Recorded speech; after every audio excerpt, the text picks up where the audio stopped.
Hello YouTube friends, Gail's here. Today we're going to be playing some Genshin. I have a whole bunch of story quests I need to do.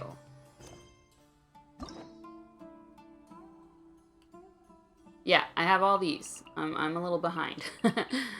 So, we're gonna just, I have them all unlocked already, just waiting to do them. We'll start with Dehya's, I guess, and we'll just work our way down. It makes sense to me. Lion's Blood. Manticore Chapter Act 1. We're gonna start in Sumeru City. Awesome. Haven't really been to Sumeru since Fontaine, launched. This should be fun. I'd use Dehya if I had her, but I don't have her. But, so we're gonna use Gaming as her replacement. I mean, they're both fire claymores, right? I mean, maybe if you squint, he kind of looks like Dehya.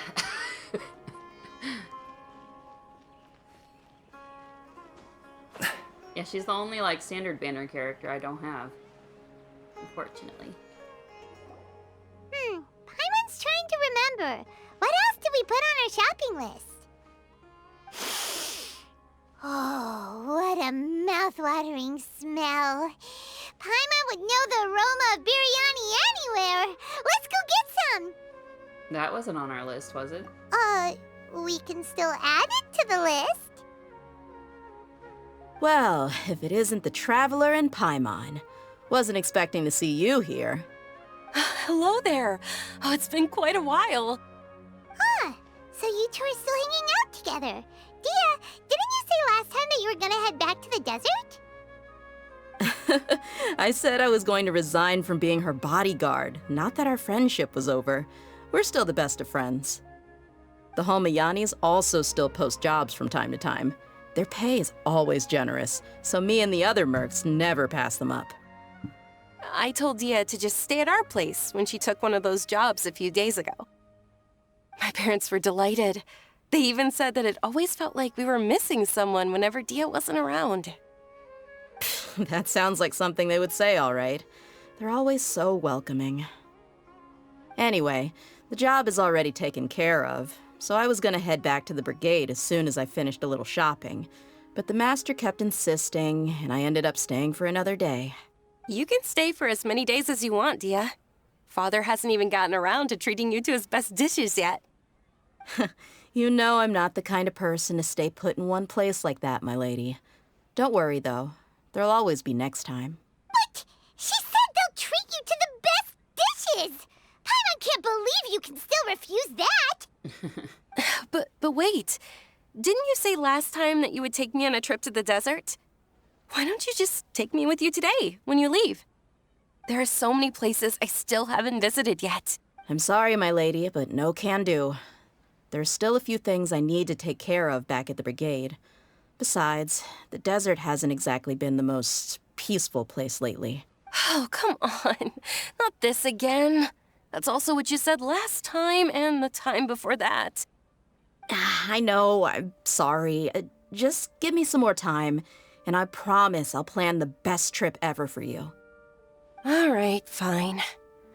To be perfectly honest, it's not that I wanted to go, it's more like I feel like something is off about you lately. Ever since you first set foot on the estate a few days ago, you've been acting anxious and even paranoid.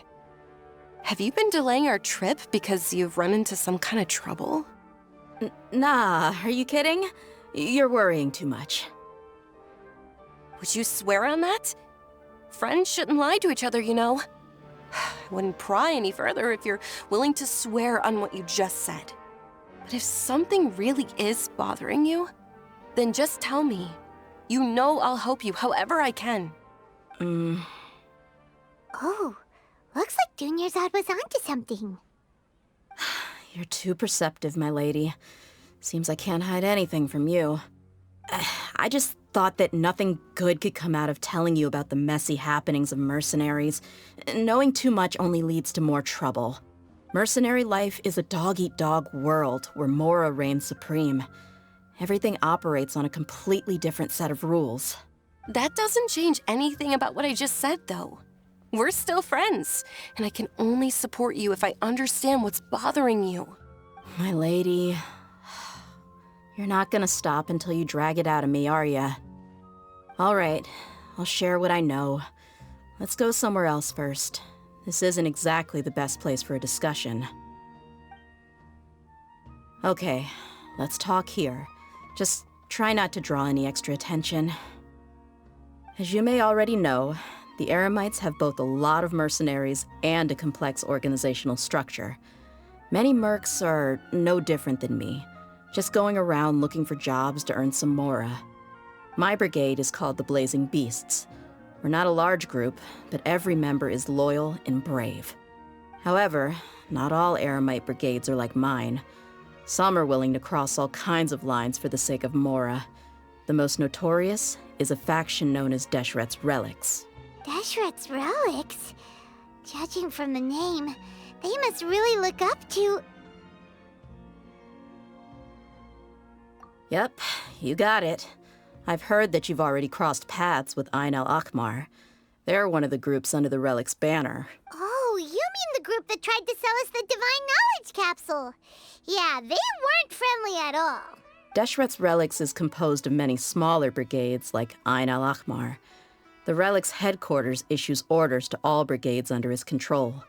On any other day, I would want nothing to do with them. Unfortunately, though, the brigade that's stirring up trouble now is none other than Dehya al-Akmar. Dakan? I think it means beard or something. Believe me, it's a really stupid name. I found it insufferable for years. Anyway, the real issue is that Dehya al-Akmar is led by my father, Kusela. Say what now? I think I'm starting to understand your anxiety now. But what did they do? I won't go into details, my lady, but they've been involved in a lot of violent incidents. We're talking hundreds. Hundreds? Yep. The scenes tend to be quite gruesome, too. They strip the victims of all their valuables before murdering them. Not only have they targeted merchant caravans and ordinary citizens, but other mercenary brigades as well. That's beyond terrible. They won't even spare their own kind. I don't know how Deshret's Relic sees it. All I do know is that Dehya al-Akmar has become more and more aggressive over the last few years. If I don't do something about them, then even my brigade or the people of Aru village could become their next target. I just wish I knew what's driven him to do this. Yeah. How can your father do such terrible things? Oh, here we go with the daddy issues. This one seems a little more extreme, though. I don't know. People change. He's always been pretty pathetic. But at least in the past, there were still a few lines that he wouldn't cross. That's setting the bar pretty low. I mean, if he was even remotely decent, then why would I have to leave the brigade and cut all ties with him? He was loud and foolish, with no real sense of purpose. Instead of doing anything useful, he spent most of his time drinking and chasing after women. Of course, the other brigade members were just like him. Their ruckus would go on night after night. Sounds like a nightmare. What about your mother? Did she ever step in to stop them? Unfortunately, I never knew my mother. I'm sorry, Dehya. I didn't know. It's all right, my lady. That's pretty common in mercenary circles. Didn't I mention that my father was chasing after women? I was the result of one of those encounters with some random person. He told me that he wasn't sure who my mother was. And in any case, she never came to see me. He'd say, "You'll be fine as long as you remember to stick with Dad." But even then, he left most of the parenting to the brigade. The one thing I do remember is that he used to tell me stories. But the problem was that he had terrible taste. He only knew a few stories, and even those tended to be pretty stale. They were tales of desert warriors defeating dragons in the forest, or stories of mercenaries rescuing princesses from rebel armies. Sounds like your typical fairy tales. More or less, yeah. They were interesting maybe the first or second time around, But after about 20 repeats, they started to get a little dull. He seemed to think those stories were the best things ever, though.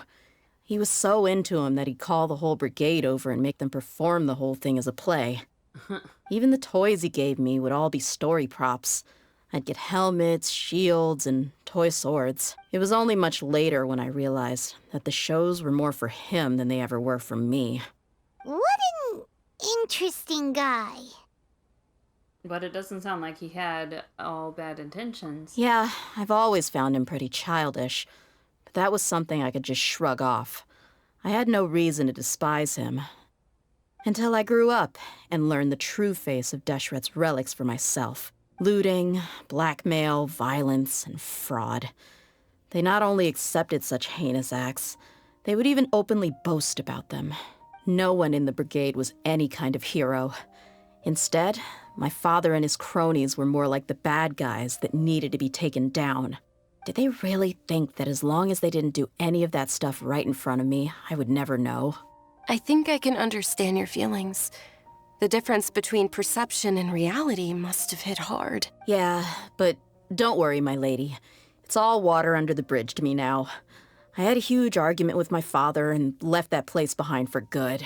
I'm not investigating them due to any bitter feelings I still have towards my father. I just want to protect those that are close to me.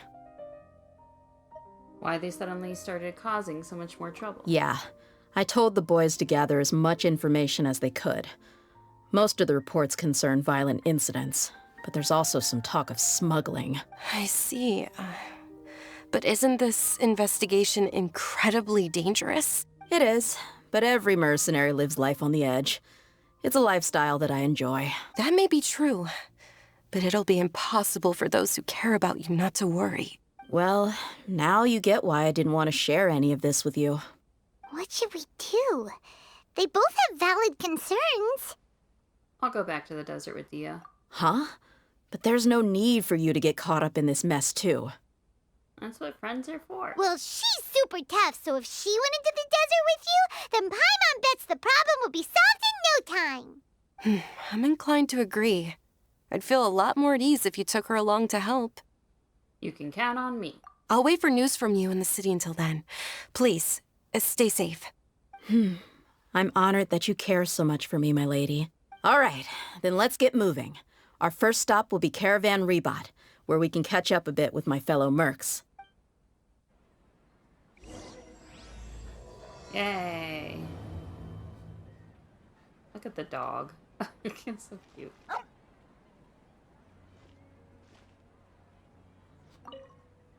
Please be careful.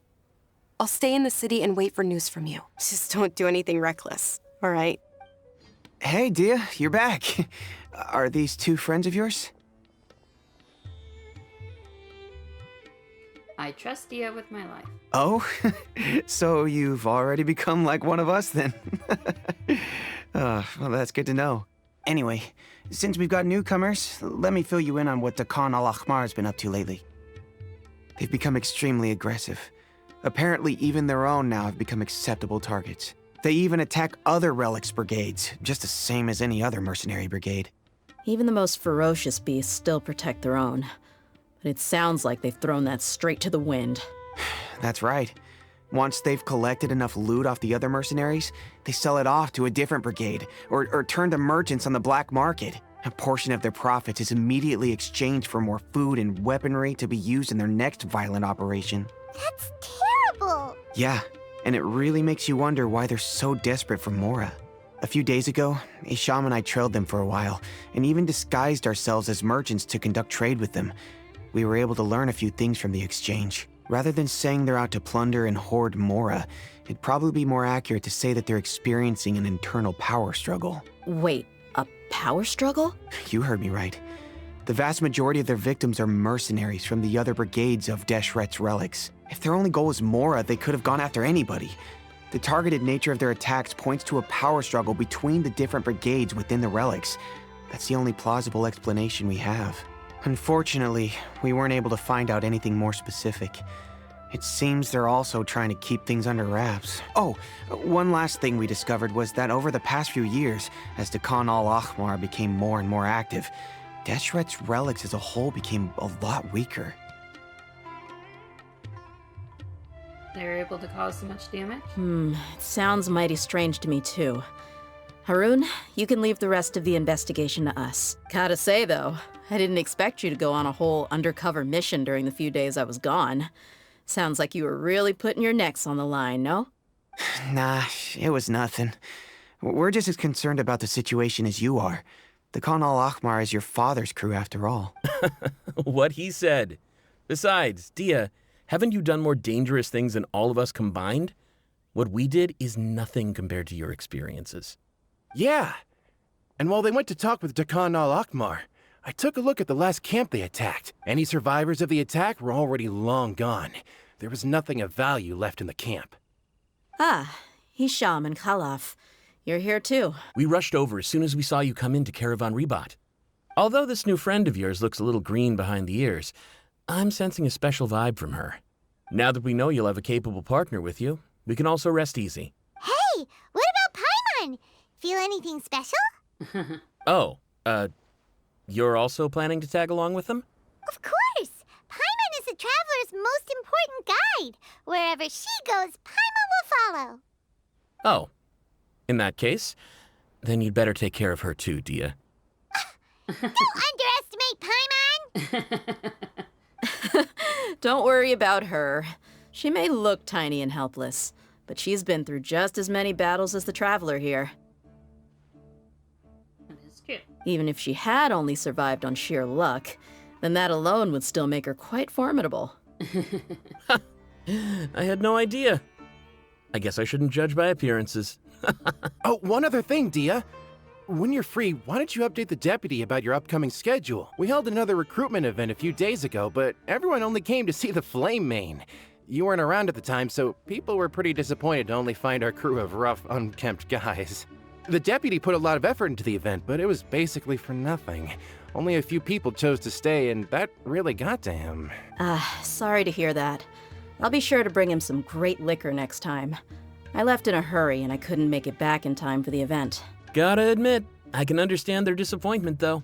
You're our brigade's main selling point, after all. Now, if only the deputy could figure out a way to bring a few more smoking hot members into our ranks. Wow. Keep dreaming. Remember the last time I invited a couple gals into the brigade? You all just froze up with your mouths gaping like a bunch of scarecrows. The awkward silence and weird expressions left quite the impression on them. They were originally interested in joining us, but after that, they both told me they were too uncomfortable to stick around. Hey, didn't we agree to never bring that up again? Huh? Wait, are you serious? Why have I never heard about this? I don't think you were part of the brigade yet. Are you kidding me? I missed a once-in-a-lifetime moment like that and you weren't even gonna tell me? All right. We can tell you about it later. Now's not the time. Hey, don't you try to change the subject. You and Hisham get your butts over here and tell me everything right now. Are they always like this? More or less. There aren't many rules or graces when it comes to mercenaries. We're used to just speaking our minds. If someone starts getting under your skin, you just yell right back at them. And if that doesn't put an end to it, then you just challenge them to a fight. But we also don't tend to take many things too seriously. Being direct and getting it all out of your system as soon as things come up is better than keeping everything bottled up, never talking about it. Yeah, totally. That's also why I never spare their feelings when I talk to them. If I want to laugh, I'll laugh. If I'm angry, then I'll unload on them. It's hard to stop once you get used to it. Though, I can never do that when I'm with the Homayanis. Hey, knuckleheads! Can you at least tell me the rest of the intel before you go back to your bickering? Yeah, you hear her, Holloff? Told you we gotta focus on the investigation first. I drew up a map. Right here's the spot. There you'll find the merchant caravan responsible for getting rid of Khan al-Ahmar's looted goods. All you gotta do is wait and ambush them in the evening. They'll have no idea what hit them. Perfect. Thanks for that. Be sure to pass my regards to everyone else in the brigade as well. Will do. You stay safe, Dehya. This should be the place. Let's find a spot to hide and bide our time. It's gonna come down to a fight one way or another, so let's all be careful. No need to worry. She knows her way around a fight. I'm not worried about that. What I meant is that we probably shouldn't go too hard on the enemy. After all, we still need to get information out of them.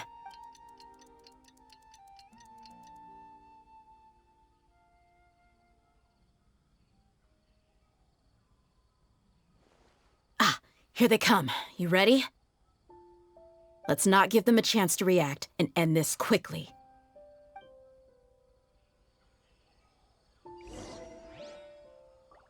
Oh, we get to use Dehya. Yay. That's close enough. Feeling. Buckle up! Hey! Kya! Where do you think you're going? Huh! Cha! Cha! Huh! At least we get to use her for this. Ha! Hey! Ha! Cha! Ha! Hey! Ha! Let's get it on! Ha! Ha! Cha! Ha! Ha! Ha! Kya! Rain outlines your fate. Let me weave you a verse. Cha!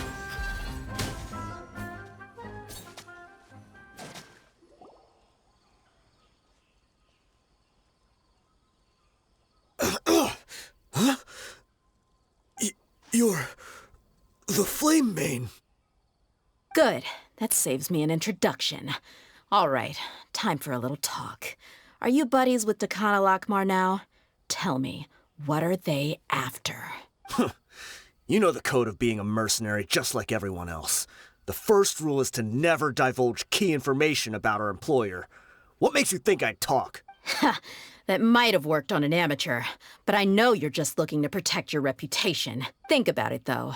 What's your reputation worth if you won't have the other tools you need to succeed in this line of work? Tools like, I don't know, your limbs or eyes? You've got 5 seconds. You might want to think twice about how much your employer's information is worth to you. Whoa!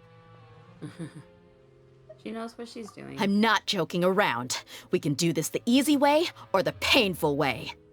2 seconds! I'll save you the trouble.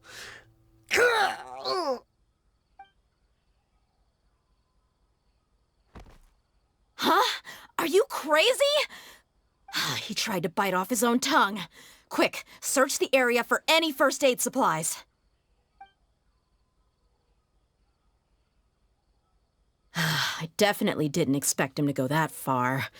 Thankfully, the wound wasn't too deep, and he just passed out from the pain. But why would he be so extreme? I just wanted to test his mettle. You can get a lot of mercenaries to talk just by threatening them. I didn't expect him to be willing to go through so much pain just to deny us some intel. Well, he's out cold for now. We could wait for him to wake up, but maybe it's not a good idea to interrogate him any further. What should we do? Yeah, don't worry about it. It'll be a waste of time to interrogate him again after that. He might just hurt himself again if we start asking. There are lots of goods around here. Let's search the area. Maybe we'll be able to find something. I'm really sorry.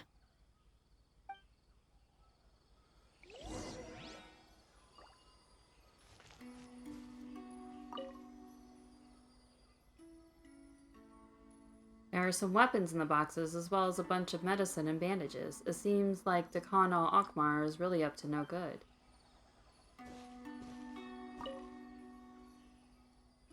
There are a lot of daily necessities like food and water in the boxes. It doesn't seem like there's anything noteworthy.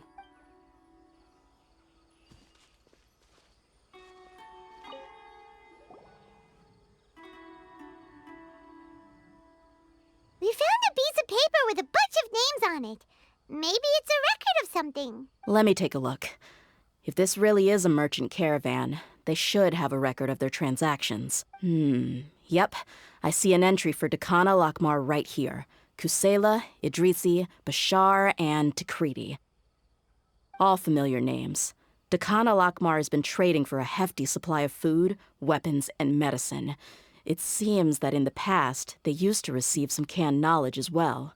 This caravan is just one link in their logistics chain. Once in the rainforest, the caravan will exchange the looted goods for Mora, and the funds will then be passed to a specific person. That person will then pack the caravan full of necessary goods, which will then be brought right back to Dakan al-Akmar. Wait, why is there no Mora value recorded for the final transaction? No value? Yeah, every transaction before the last one was marked with an exact amount of Mora, but the final one, where they paid for everything to be brought back to the desert, was simply marked as delivered. Maybe the more amounts just happened to cancel each other out. Perhaps. But they couldn't have known how much they would make off selling the loot. Do they not care about profit margins at all? Anyway, the next part's the records of the goods themselves. There are a lot of entries. Everything was probably sourced from the rainforest. Huh? What's wrong? Shazamon Homayani? Homayani? You mean Dunyarzad's family?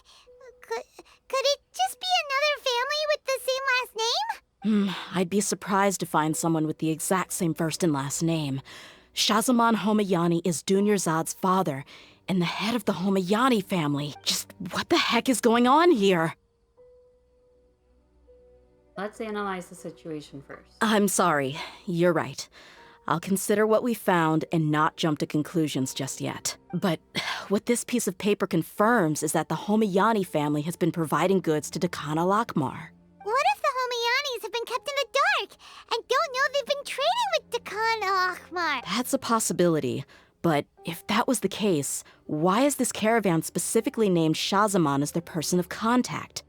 They could have just as easily bought goods such as food and medicine directly from Caravan Ribat or Port Ormos. If Shamazan was actually aware of this.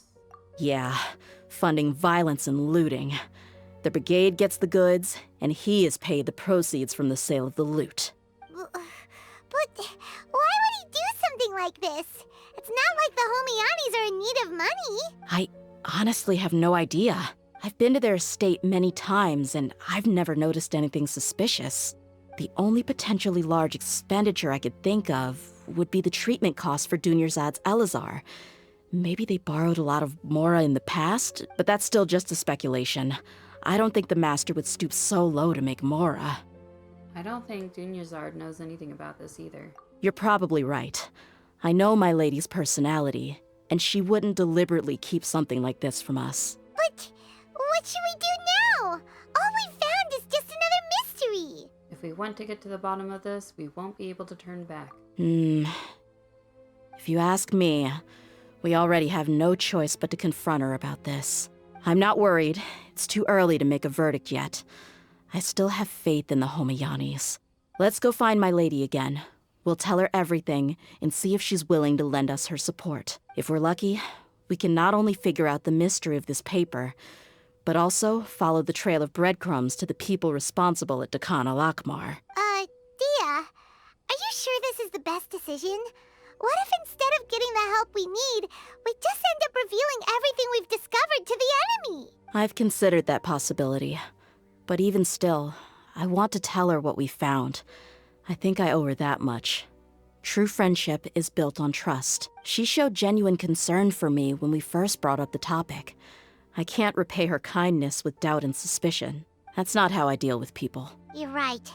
Paimon wants to trust Dunyarzad too. I hope we'll be of help to her. Yeah. Let's pay another visit to Sumeru City. We're back, my lady. Oh, you're back a lot sooner than I expected. You mustn't have run into any trouble then. Well, how did it go? What did you come up with? Actually, we're still investigating. It's just that we've discovered something strange.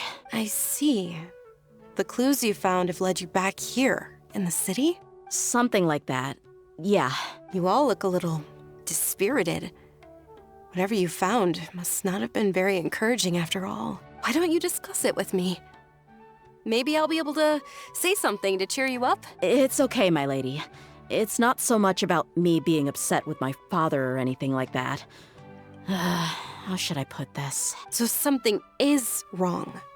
Even the Traveler and Paimon have been uncharacteristically quiet. On any other day, Paimon would have already waved to me with a smile and shouted, "Dunyarzad, we're back!" So tell me, what happened? Well? My lady, please prepare yourself for what we're going to tell you next. It concerns the Master. The Master? You mean my father? Okay, I understand. Don't worry about me. I'll listen as attentively as I can. My father has been supplying goods to Dakan al-Akmar? Yeah, it makes as little sense to us as it does to you. I've never doubted the Master's integrity, so I'm having a real hard time rationalizing how he could ever support an infamous brigade like them. Maybe he's not actually aware of the full story and just stumbled into the deal by accident. That feels unlikely, though. I can't help but agree with the Traveler. Huh? You mean you feel the same way, Dunyarzad? Thank you for sharing all this information with me. Since you've told me everything you know, I should also tell you about some doubts that I've been harboring for quite a while. In the past, I thought that my father hired a bodyguard for me so that I wouldn't run away and get lost. However, there are plenty of capable mercenaries in the Corps of 30. Why did my father go out of his way to hire Dehya? About that. Well, the Homayanis really needed bodyguards, so they reached out to the Blazing Beasts. Later, the Master told me that I was one of the best mercenaries he'd ever seen, and that I should stick around to become one of his bodyguards. He offered me a pile of mora, so I just signed on. Well, but that didn't really answer my question. Just think about it. Why did my father specifically reach out to the Blazing Beasts? Maybe the Corps of 30 just didn't have anyone available, or maybe someone recommended us. I've never given it too much thought. I think I get what you're saying. You'd think none of this was a coincidence. Precisely. At first glance, nothing seems strange or out of place.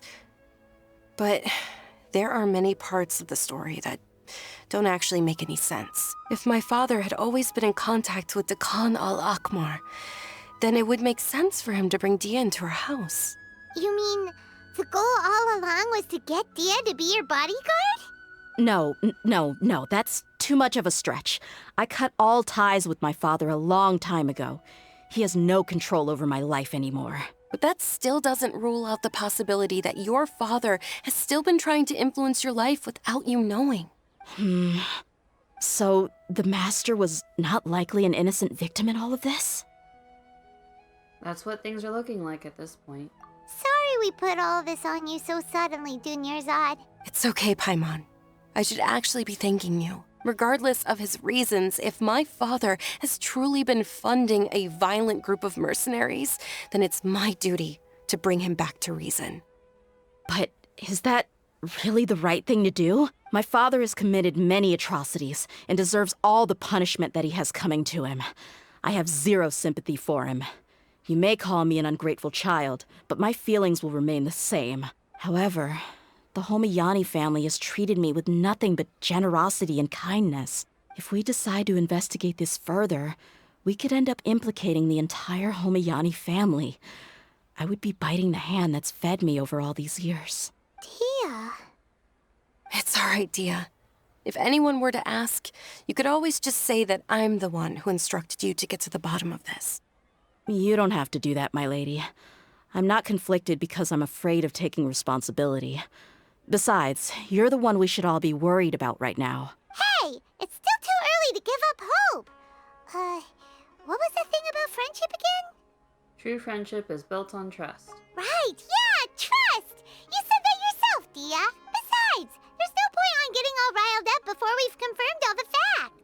Then he probably has many conflicting feelings as well. Thank you, everyone.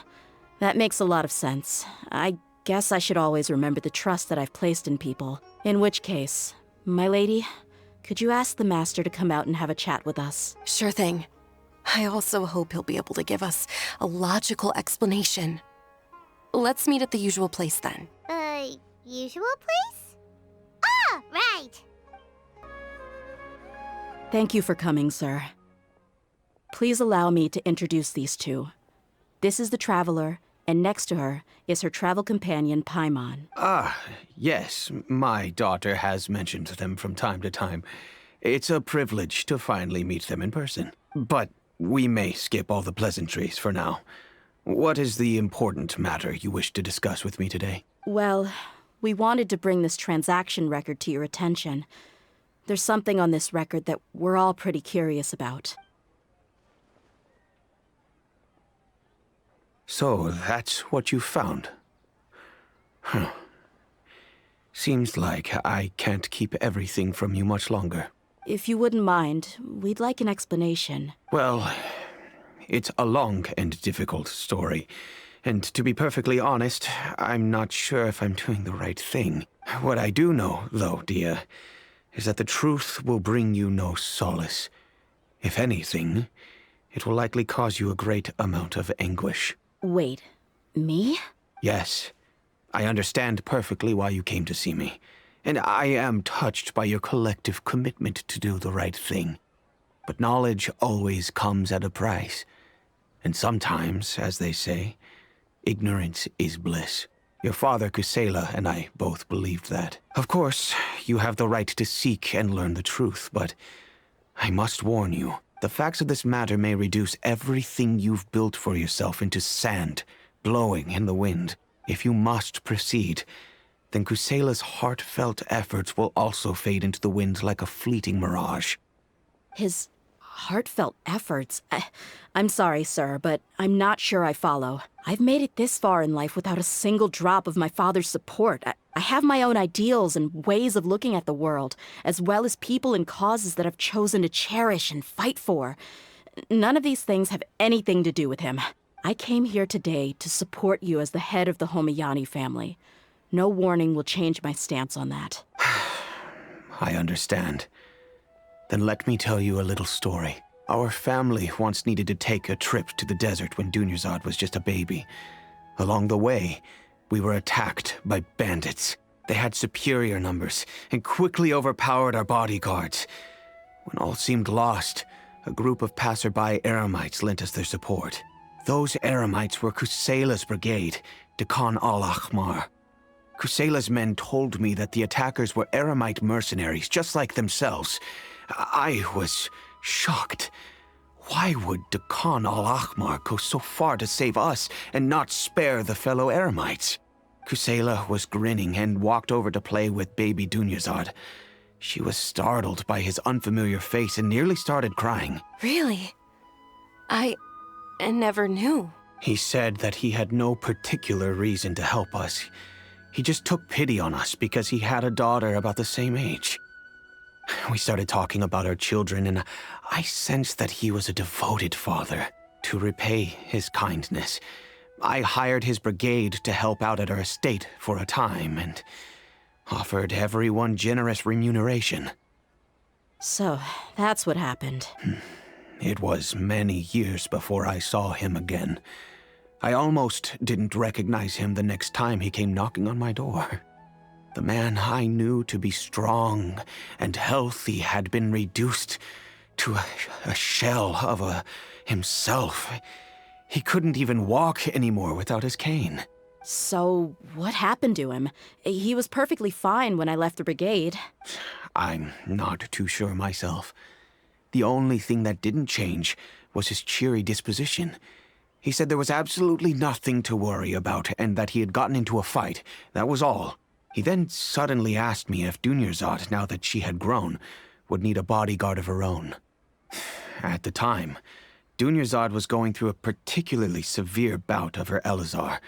There was no need for her to have a bodyguard when she could barely leave the house. But he kept coming back to the topic.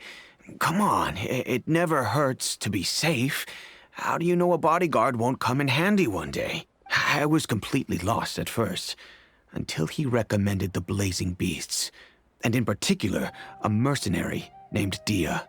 So he was the one who recommended Dehya to you. Indeed. He didn't say it out loud, but it was clear that he saw Deshret's relics as an evil group who would eventually corrupt every member in their ranks. He was already beyond redemption, but He hoped that he would be able to detach his daughter from the vicious world of mercenary life. If Dehya could stay in my house and keep working as a bodyguard, then gradually her affinity for the desert would decrease, and she'd be able to leave her previous life behind. And that's why you offered her such generous compensation? Yes, but not just because of that. From the moment that he asked me for that favor, I also began to see Dehya as my own daughter. And that's also why I tried to persuade you to stay when you asked for permission to leave. I was willing to spend however much it took. Kusela saved my daughter and me all those years ago in the desert. I could never refuse him entrusting his daughter to me. He was always like that, acting like he's oh so smart and self-righteous. Kusela said that he'd reimburse me for a portion of Dehya's fees. I refused to take any more from him, but he'd always sent me funds anyway. Eventually, I just accepted them as a token of his gratitude. And that went on for a while until I received another letter from him a few years ago. The letter contained a request to help him buy food, weapons, medicine, and even explosive materials. Wait! Isn't that around the time that Dekano Akhmar started becoming more aggressive? That's right. When I started to hear some nasty rumors, I became wary. I wanted to meet him face to face to discuss things, but by then, he was no longer receptive to my requests to talk. If I had to guess, it's probably because he doesn't want to put Dehya at risk. But by that same token, he should have also stopped asking you for materials. That thought occurred to me as well. I figured that he probably came to me for help because he had nobody else to turn to. After some deliberation, I decided to send him some food and medicine. I turned down all his requests for explosives and weaponry. I am aware that even such a reduced gesture of support could lead to others coming to harm, but I could not simply reject his plea for help. In the end, it probably was the wrong decision. I plugged my ears to the rumors and just chose a solution that made me feel least guilty about myself. If you can, please tell me where he is now. None of the things he's doing right now make any sense if he's just trying to keep me from getting tangled up in his world. If all he wants to do is steer clear of me, then maybe he shouldn't have brought me into this world in the first place. Oh no. Dehya, please don't feel that way. Yeah. I'm just angry because I can't wrap my head around any of his actions. Can you try to believe in him just one more time? I don't know. I really don't know. I don't think I can do it. But I guess you do have a point. We haven't uncovered the whole truth yet. We still need to figure out his exact actions and reasoning for these last few years. I'll do my best to help.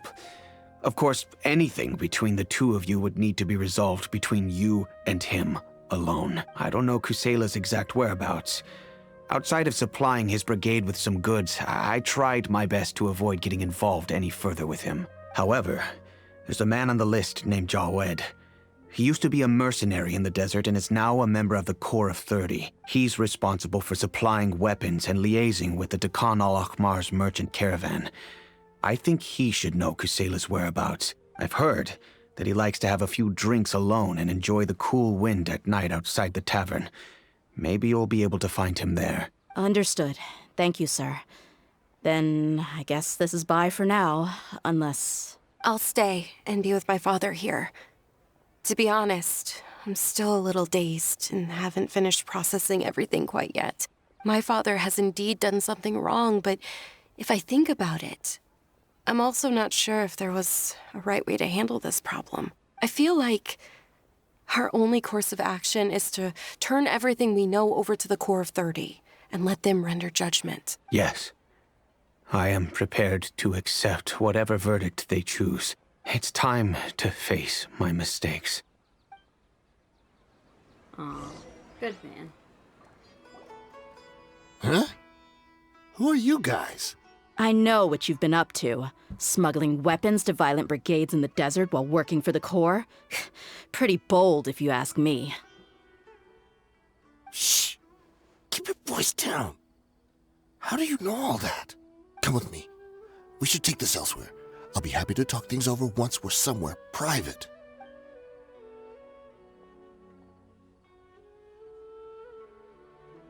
This place should do. All right, back to my question. How did you all know about me? Don't worry about that for now. You know what kind of punishment you'll face once we report you to the Corps, I assume. Wait, there's no need to jump the gun. Let's talk this out. What are your terms? So what's in it for you anyway, Mora? Well, I was a little tight on money at the time, and Kusela took good care of me in the past. I weighed it in my mind, and I couldn't find a reason to turn the opportunity down. I wouldn't only be helping my benefactor, but I could also make some quick Mora. Let me tell you how it is. We're investigating Dekhan al-Akmar, and we're gonna put an end to their operations. If you provide some help for us, then we might just put in a good word later to reduce the terms of your punishment. Hey, why don't we discuss this a little first? Listen, I made quite a bit of Mora from my last run. You just give me a number, and I'm sure we can... Shut it. My patience is running out. You should know when a mercenary is after something other than money. All right, sheesh. But you gotta promise you'll put in some nice words for me later. They're always on the move. Here's the spot they were at the last time I made my delivery to the desert. Feel free to go have a look. I'm just telling you, though, it's not on me if they're not there anymore. Sure. And then you can forget about any nice words from us. Hey, come on. Now you're just being unreasonable. Really? And how do I know you're not leading us straight into a trap? Don't forget, you're the one with no bargaining chips. All right, I get it. Why don't you go take a look, and if they're not there anymore, I'll try to figure out something else for y'all. Now that's more like it. Let's move. And as for you, try to stick around the city until we get back. You don't want us to call the folks from the Corps and have them drag you back to the city.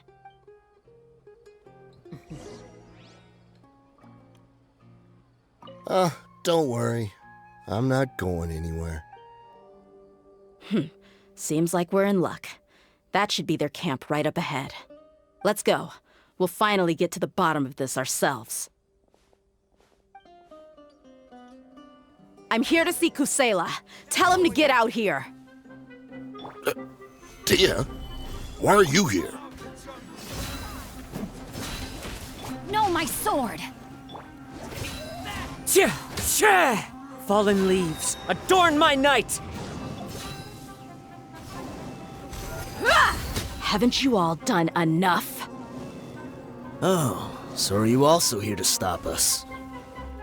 Stay out of this. It's got nothing to do with you. Hey! Hey! Even a scorpion's getting involved. This is order. Gather! Time to act.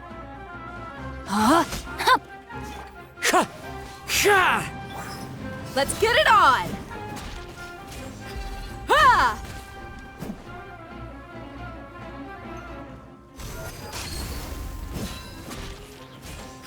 Kya! Ha! Cha! Here! Hey! Stabilize!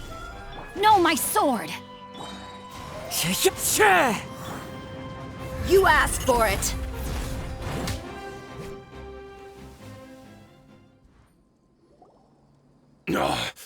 She's so strong. Enough fighting. We all know each other, and I don't want to take things too far. Just bring Kusela to me. There's no use hiding him anymore. Did you understand a single word I just said? Or do I need to bash your skull in some more? All right, everyone, let's all just calm down for a second. Dehya, the boss can't come out and see you anymore. He died a long time ago. What? Seems like you've been out of the loop for a while. Guess that's for the best, though. At least, that's what the old man wanted. When did he die? What happened to him? A few years ago, Kusela broke up Dekhan al-Akmar and went to the Deshret's Relics Headquarters by himself. So is that when you guys started acting up? We would prefer to call it taking revenge. Every last person in Deshret's Relics must pay in blood for what they did. It was all motivated by revenge? Let me start from the beginning.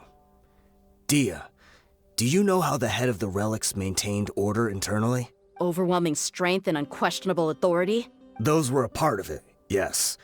But just those on their own weren't enough. They had another tool at their disposal. They called it a person's record, regardless of whether they joined by their own will or were coerced. Every person in Deshret's Relics were forced to leave a record of themselves at headquarters, whether it be their deepest sin, some unforgivable act, or their most immoral exploit. The records served both as a symbol of loyalty and the perfect material for blackmail. You see, they thought there was no escaping the records. That's precisely it. Every one of us have a record. Me, Bashar, Tikriti, and all the boys who grew up with Dehya and ended up joining our ranks. But you, Dehya, you were never asked to provide a record, were you? I never even knew this was a requirement. You were probably the only person in all of Deshret's Relics who didn't know about it. Ever since you were born, Boss had been trying to shield you from this organization's sinister rules. Not only that, but he also banned all of us from committing any nefarious acts. He said he'd take care of the dues we had to pay regularly to headquarters. But in the end, he was just an ordinary person. What could he do? He was forced to go to headquarters again and again to account for missed dues and incomplete records. He'd come up with all kinds of excuses and get beaten up as a result. We all knew he was doing that for you. He wanted to get you out of this world, no matter what it took. And that's why he became a shell of himself and couldn't walk without a cane. Wait, but that doesn't make any sense. I didn't know about any of this, and I'd never seen him get injured or beaten. Because you were too young at the time. How would you ever tell between wounds from a beating and wounds from battle? When you left home after that final argument with him, he seemed to age by a decade overnight. Even his hair went gray. So even the blazing beasts were... Yep. It was all his doing. Had he not arranged them to come to you, you probably would have been reduced to a pulp before you ever left the desert. A few years ago, Boss said he needed to make another trip to headquarters. He was already pretty weak then, and we all assumed he was going to get beaten again.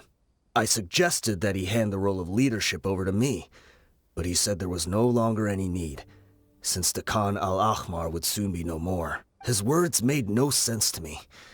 But that night, we heard that a massive fire tore through headquarters and razed everyone's records to ash. Everyone gained their freedom that night. Many members fled, not just from our ranks, but from the other brigades as well. But how could we leave with a clear conscience? All of us who knew exactly what had happened. The boss can't have just died for nothing. Those heartless jerks at headquarters took him from us.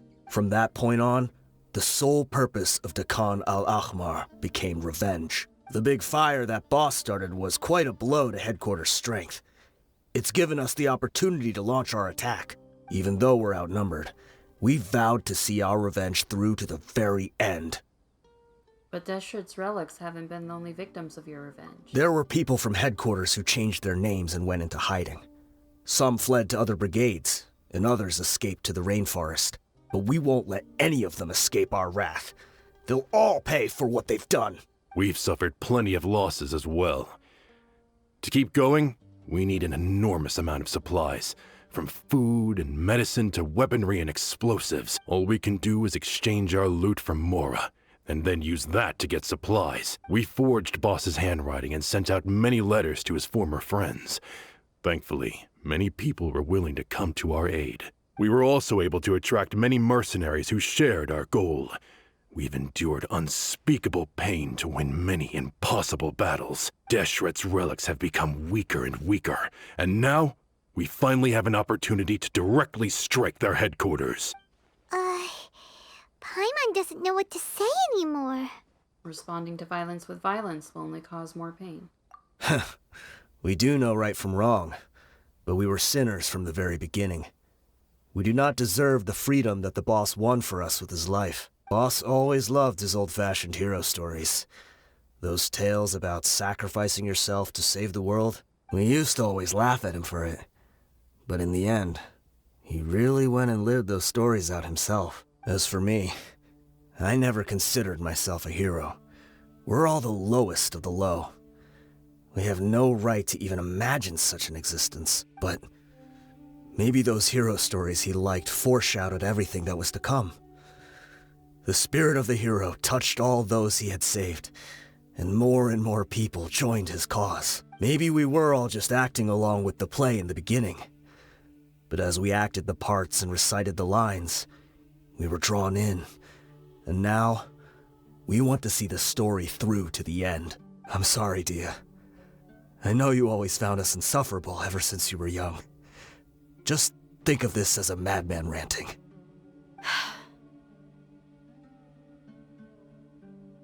I'll go with you. Huh? Dehya? You wanna go with them? I grew up with these guys, and I know they're not bad people. It's just that some situations get so bad that it's difficult to tell good from evil. All I know is that Deshret's relics must be destroyed. Furthermore, I want to go see the place for myself. I want to know if my father is still there. I know you don't want to get involved in this, so there's no need for you to tag along. I can do this on my own. I'm on your side, Dehya. Yeah. Paimon feels like we'd only regret it if we don't see this through to the end. Thank you. We'll be a lot stronger together with you. I bet Boss would lose his mind if he ever knew you'd join us at the very last moment like this. Considering all the losses and injuries we sustained, we can't afford to turn down someone as powerful as you. He can think whatever he wants, but the fact is, I owe him this much.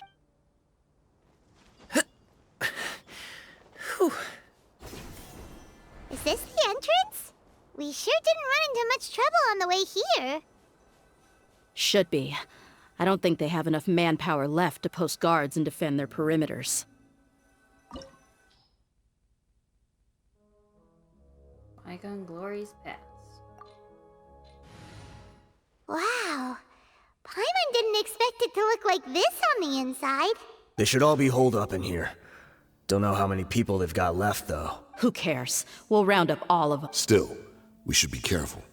Even if they've only got one shot left, it could still take us out.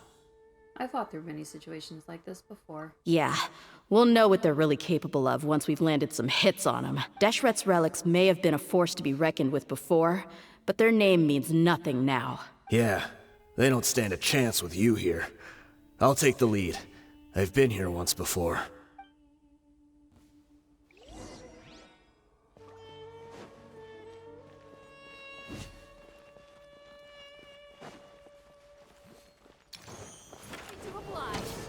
Look alive! Gather! Huh? Mighty mythical beast!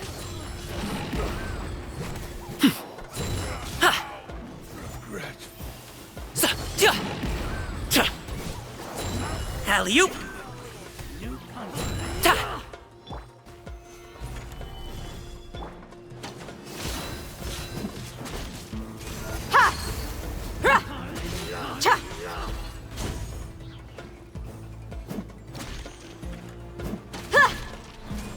I will have order! Solidify!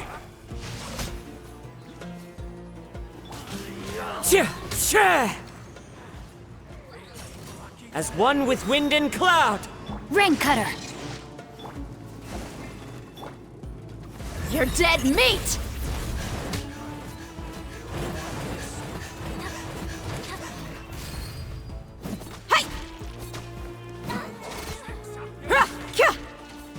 Buckle up! Ha!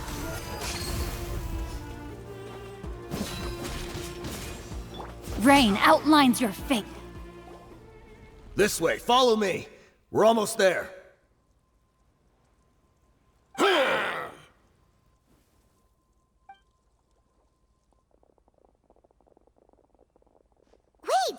They went charging ahead without checking for any traps!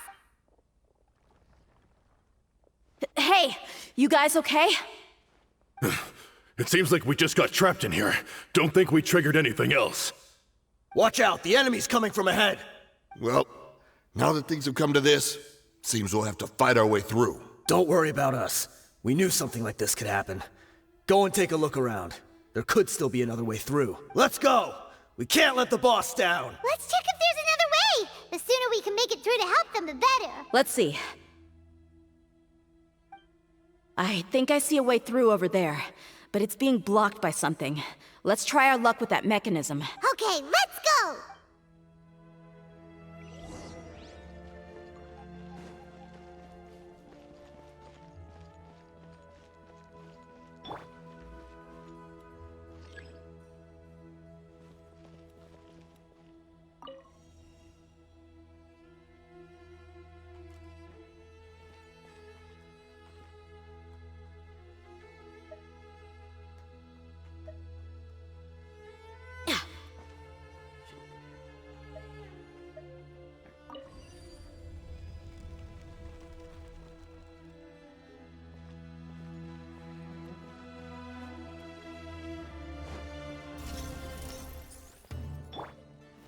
Gather!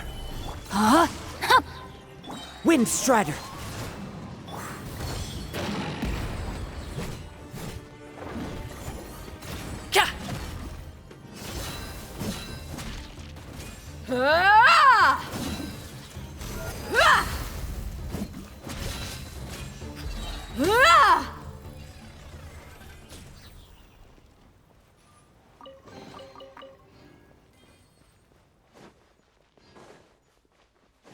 Another mechanism like the one before, but this one's being blocked off in the middle.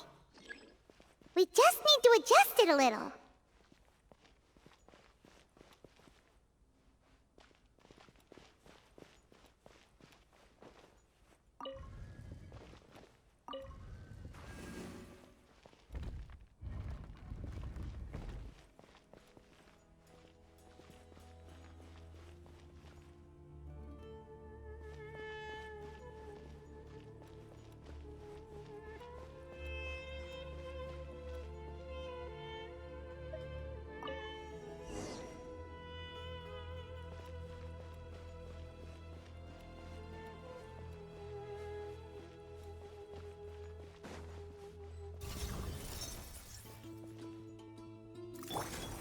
Stabilize!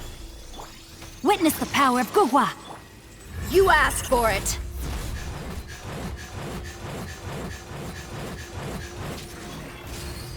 Let's get it on! Huh! Yeah! Hi!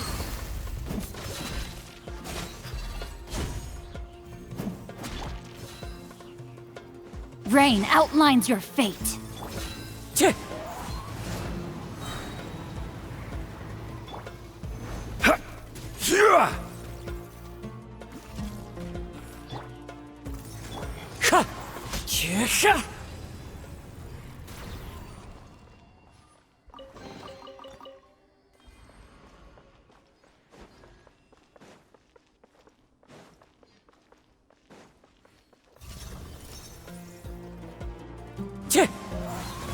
Clouds hide.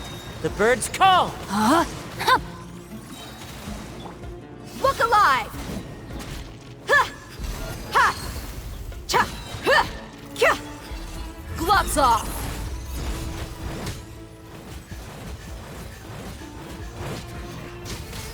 Hey! Rain Cutter. Solidify! Wind Strider. Ha!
I wasn't expecting anyone to make it through from the other side. But as a desert dweller, I suppose we should be used to our folks defying all expectations. Don't waste your breath. You have nowhere to run. Run? Had I wanted to run, I would have fled 1,000 times already. I witnessed the golden age of Deshret's relics. Even if I could leave this place behind, all that awaits me now are endless days of humiliation and ruin. Even now, my brothers and I still believe in one thing. The greatest should never live to remember their fall. So you want to go out in a blaze of glory? Let us draw our weapons! We will show them the true power King Deshret bestowed upon his followers. They are but two, while we hold within ourselves the entirety of the Relic's glory. Wave 1, charge! Eliminate them! No, my sword!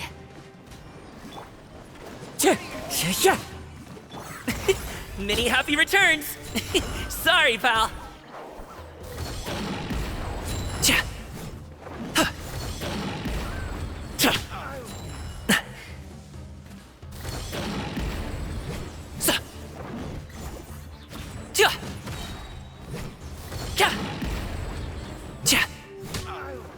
Don't think that you've won. We're just getting started. Fallen leaves, adorn my night, mighty mythical beast!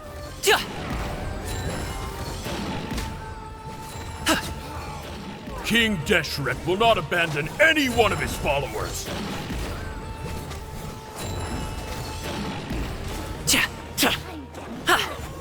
Order guide you. Rain outlines your fate. Let's get it on! You're dead meat! Brothers! With me, this is where we'll prove our faith. Do you all just want to die? None of us plan to leave this place alive! Clouds high, the birds call, Wind Strider. Many happy returns. Alley-oop. The commander has finally fallen. But they're still coming at us! This place is like a gladiator's ring. They just keep coming no matter how many we beat! Yes, keep fighting! There's no need to fear, and no need to back down! This is our last stand! When the next wave comes, try to draw away their attacks. I'm going to see if I can take out that high platform.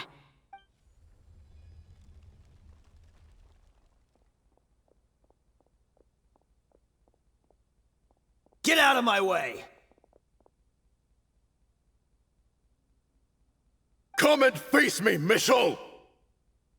Ugh, so they've broken through the front as well. Apologies, Lord Michal. They fight like absolute madmen. No matter how much we throw at them, they just keep coming for more.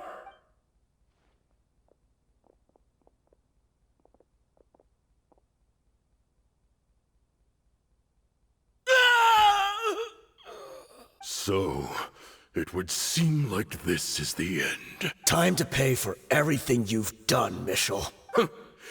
You think I would give you that opportunity? I will be buried in the sand, alongside all the rest of our fading glory. Hey, wait!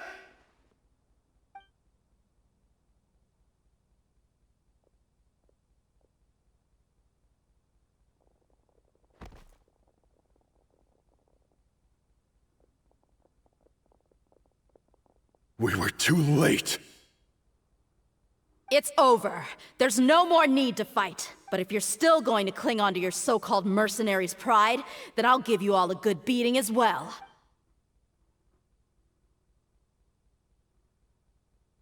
Hey, Dehya! I found the mechanism. I'll get you all back up here right away.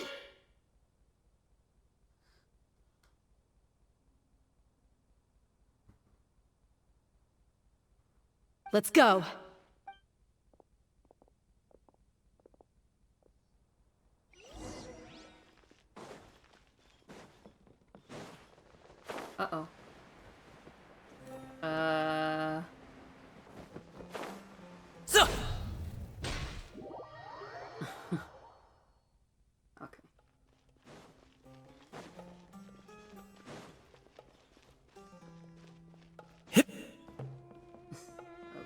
free of cracks in floor.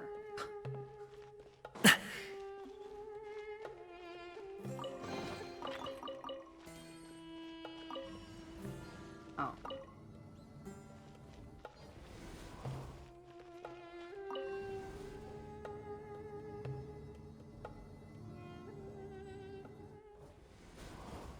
Who are you filthy rats? And why are you always pestering us? You call yourself a member of the infamous Deshret's Relics, and you still can't even tell who's made it all the way to your headquarters? Who knows what intent a bunch of rats may have? We try to catch a couple, and you all just show up on the other side instead. How are we supposed to figure out what you're after? Hey, have you ever heard of a man by the name of Kusela? Why would I know? It's not like I'm in charge or anything. This is your last chance to talk. Hey, I said I don't know anything. I'm just an average member here. I'm telling the truth. If you're here to find someone, why don't you look through the records yourselves? Who can remember every name and face with so many people coming in and out every day? The irony. His life became a light for so many, yet to others, it wasn't even worth remembering. Where's the records room? Answer me! It's right over there. All the files are in there. You can go through them as much as you want.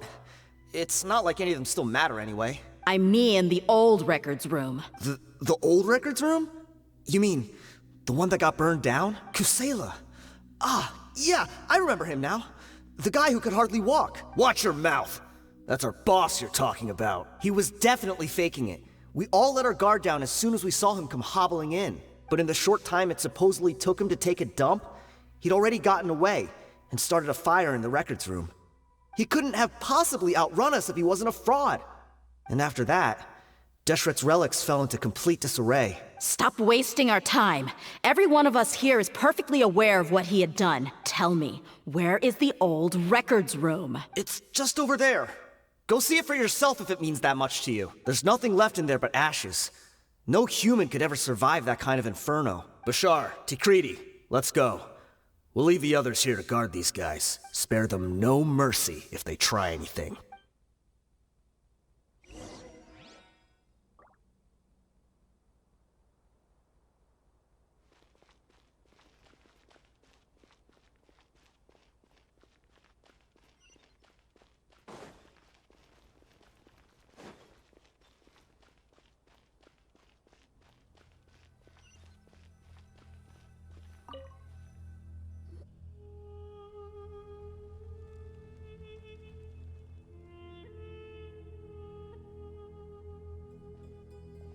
So, this was his final destination. How did he do it? Getting past all the guards with a limp and sneaking in here to start a fire? If he was nimble enough to do that, then he must have been able to get out of here after starting the fire, right? Dehya. I'm sorry. I know it's just wishful thinking. Let's look around. Maybe we can find something that's been left behind.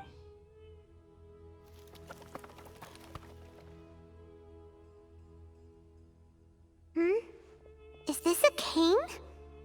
It must be the one that Dehya's father used. Kusela. Thanks for everything, boss. We're fortunate to somehow find that cane after that fire. Let's split up and look around some more. What if something else has been left behind? But what else could survive a fire like that? Huh?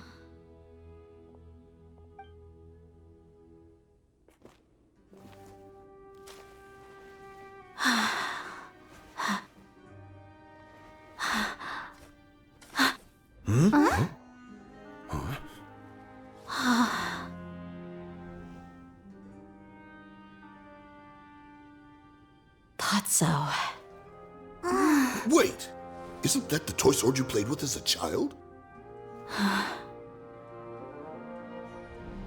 The dragon is no more, for Princess Dehya has slain it. Its head now hangs above the city gates. Her bravery has brought eternal peace and prosperity to us all.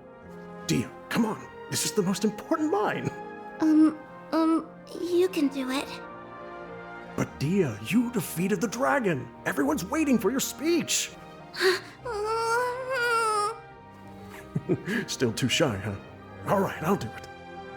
I hereby proclaim our victory. Evil shall plague us no more!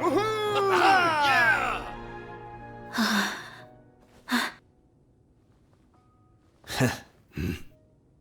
Mm-hmm. I hereby proclaim our victory. Evil shall plague us no more, Dad. Aww. That's gonna make me cry. The whole story was shared with the Core 30, which finally joined the investigation in the name of restoring order. The members of Deshret's relics were brought to justice, and the members of Dekhan al-Akmar turned themselves in to the authorities. The cane that once belonged to Kusala was given to Dehya as a part of her inheritance. Dehya was completely silent on the way back to Sumeru City. Aww. What's this? We got you some snacks and drinks. Don't you remember? You asked Paimon what she would do if she were to wake up tomorrow with loads of money. And Paimon said that she would get boatloads of tasty snacks. You looked super confused at the time, but said it was an adorable thing to say. These opportunities don't come by often.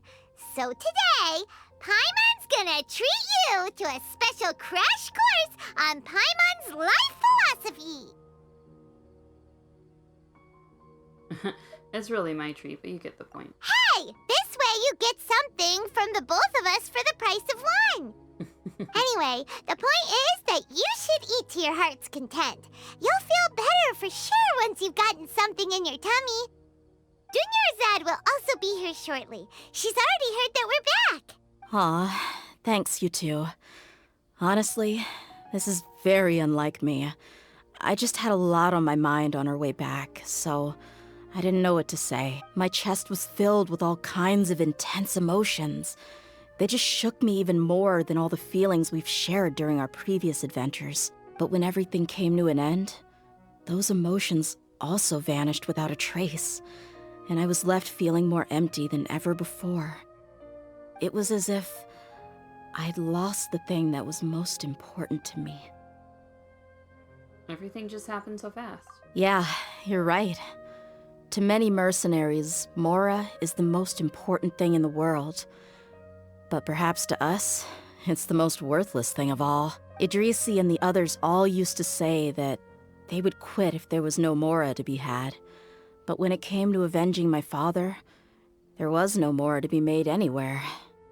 My reality shattered when I found out that the father who always told me hero stories was in fact a bad guy. But look at me now. Am I any different? Despite all my promises about never forgiving him and never trying to understand him, I still went to such lengths to find out the truth and nearly even shed tears for his sake. We're hypocrites, all of us. You should never question your true feelings, though. Yeah, you're right. It's just a pity that we often only recognize our true feelings after it's already too late. You're back! Are all of you all right? Ah, there she is. Yeah. Many people from the Core of 30 came over, and I just wrapped up everything with my dad. All I can do now is wait for their verdict.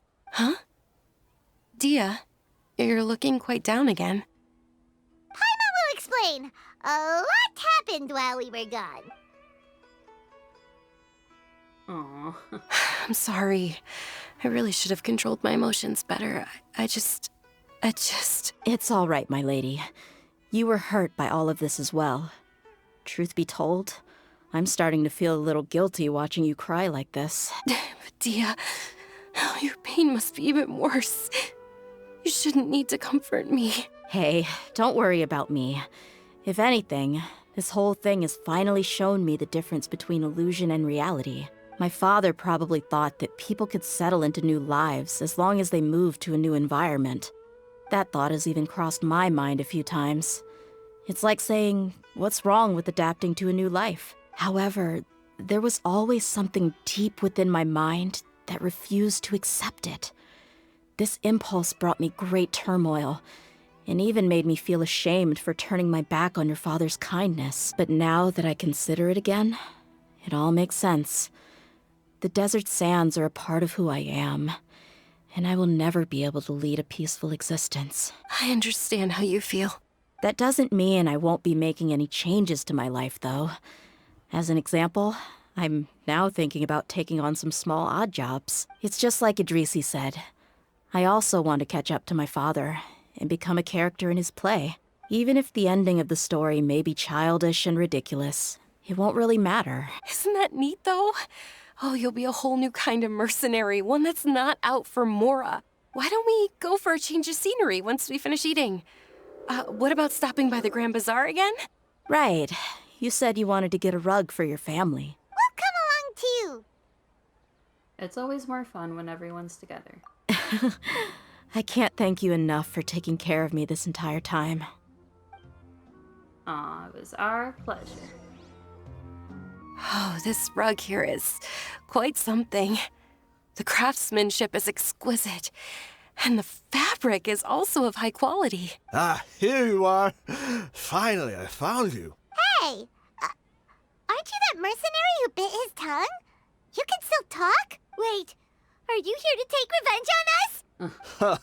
What are you talking about? Do I look like I could take you all in a fight? I just came here to give you something. I'll be on my way to give myself up to the Corps after this. Once I woke up, I hurried to the Khan al-Ahmar's camp, hoping to alert them to your presence. But when I got there, I found no one except the members who were still too injured to move.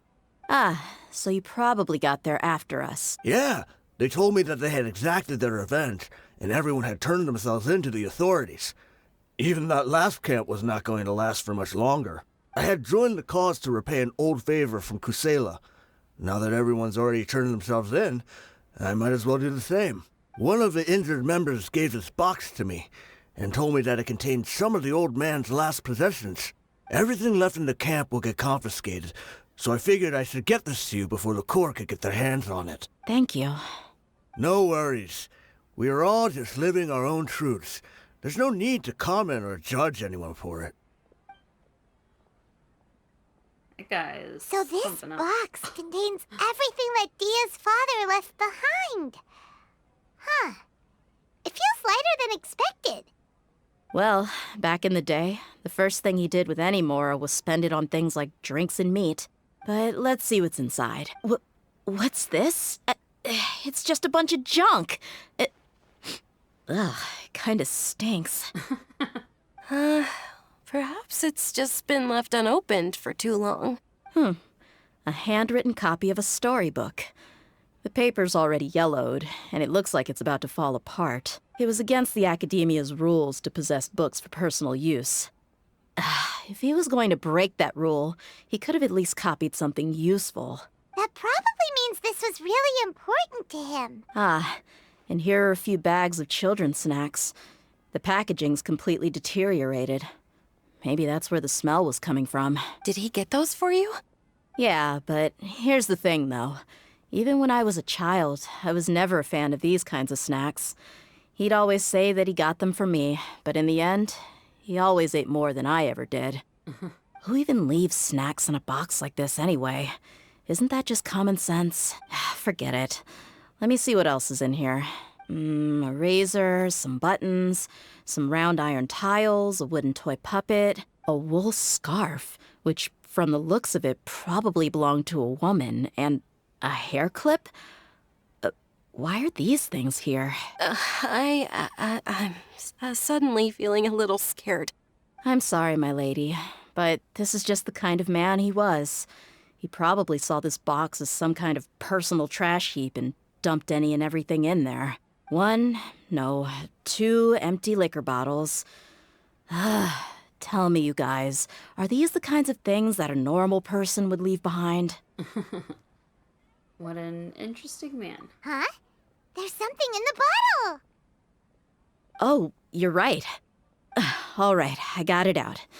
It seems to be a piece of paper with some writing on it. The bottom part's all damaged from moisture, though. Let's hope the writing didn't smudge. I was suddenly seized with an urge to write a letter after finishing this bottle. I just folded it up and left it in the bottle, though. If I end up forgetting about it, it won't really matter. To Dehya. It's a letter for me? You don't need to read it out loud. It's all right. I'll just read it out. If he went to the trouble of writing a letter, there must have been some important things that he wanted to say. Or at least record down. My condition's becoming worse and worse. Can't even walk without a cane anymore, much less go out and have fun. Guess I don't have many days left. If you're reading this letter, then I suppose I'm already long gone. You were adorable as a baby. Everyone loved you. And regardless of whether you were crying or laughing, everyone enjoyed having you in the group. But once you grew a bit older, you were no longer nearly as happy or cute. It's probably the guy's fault. Can you believe this guy? He can point the finger at himself. Anyway, back to the point. To summarize, I'm writing this so you would know not to feel sad for me, even if you end up finding out the truth. The reason being that I was never your father to begin with. Wait, what? What? Surely, he must be joking, right? I don't know. I was quite formidable when I was young, and 100 times cooler than some so-called flame main. Really felt like the whole world was under my feet. With just a teeny tiny bit of effort, I felt I could rule over the entire desert. But as fate would have it, I went out into the desert for a drink one day and discovered a baby in the sands. It was you. You were just lying there, small and helpless. You were so tiny that if the wind blew for just a little while longer, you would have been buried forever. But your cries were so loud they made my head hurt. Now that I think of it, you really were a bundle of energy. Sounds like he's serious. I mean, that could explain why he didn't know who her mom was. I told Idrisi and the others that I had slipped up with a woman while out and about. None of them even doubted me. I'm sorry that I had to lie to them for so long, but I really had no other choice. I was their most esteemed leader, after all. It's not like I could just tell them that I suddenly wanted to play at being a father.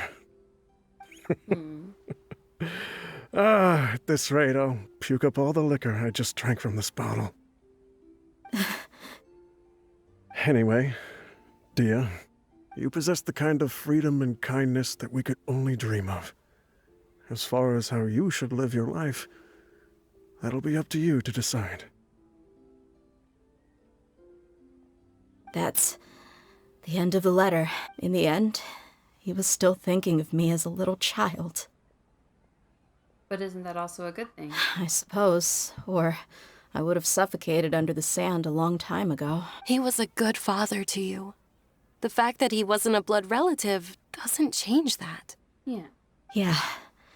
It's just a pity that we had to learn the truth of everything like this. Do you already have some ideas about the decision that he wanted you to make? I do. If he first found me alone in the sands, then I want to try my hand at finding the person who abandoned me. I just have one wish. To tell them a story. That there once existed a childish and foolish jerk with a heart of gold. And that only under his care was I able to grow and mature into the person I am today. If you end up finding any leads, can you share them with us? We go on adventures all the time. Maybe we'll be able to find some information for you. Sure, I appreciate it. I wasn't expecting you to be so enthusiastic. I don't want you to stop going forward. I'll help too. Thank you. All of you.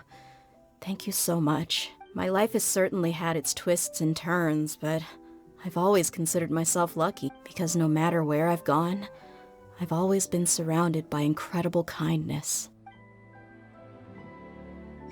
Aww. That was lovely. A little sad, but interesting and fun. Alright, well, that's all I wanted to do today, but thanks for watching. Bye.